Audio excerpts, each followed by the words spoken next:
بسم اللہ الرحمن الرحیم، السلام علیکم۔ آپ دیکھ رہے ہیں AR نیوز اور میں ہوں محمد ارسلان رضا۔ خبر شامل کرتے ہیں فیصل آباد سے۔ سیاسی، سماجی و کالم نگار شخصیت میمونہ حسین نے کہا ہے کہ الحمدللہ 3 دن میں 22 یتیم اور مستحق بچوں کو ہمارے اسکول میں داخل کیا گیا ہے۔ اللہ تعالی ہمیں اور توفیق دے تاکہ ہم مزید ایسے اسکول کھول سکیں۔ انہوں نے نجی اسکول سے خطاب کرتے ہوئے مزید کیا کہا، آئیے آپ کو سنواتے ہیں۔ بسم اللہ الرحمن الرحیم۔ السلام علیکم، میں میمونہ حسین۔ جیسا کہ آپ کو پتہ ہے کہ 3 روز پہلے ہمارا نرگس بانو فاؤنڈیشن سکول سسٹم کا آغاز کر دیا گیا تھا، جو کہ یتیم بچوں کے لیے یہ سکول کھولا گیا تھا۔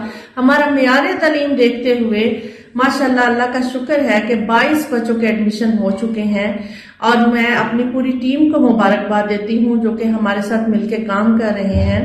تو میں امید کرتی ہوں کہ یہ معیار تعلیم انشاءاللہ ہم ایسا ہی دیں گے، اور بہت جلد ہم اس میں بچوں کی تعداد میں اضافہ بھی ہوتا نظر آئے گا، اور میں امید کرتی ہوں کہ آپ سب لوگ میرا ساتھ دیں تاکہ ہم یہ سکول ان جگہوں پہ بھی بنائیں جہاں پہ اشد ضرورت ہے، تاکہ کوئی بھی پاکستانی بچہ تعلیم کے زیور سے محروم نہ رہ سکے۔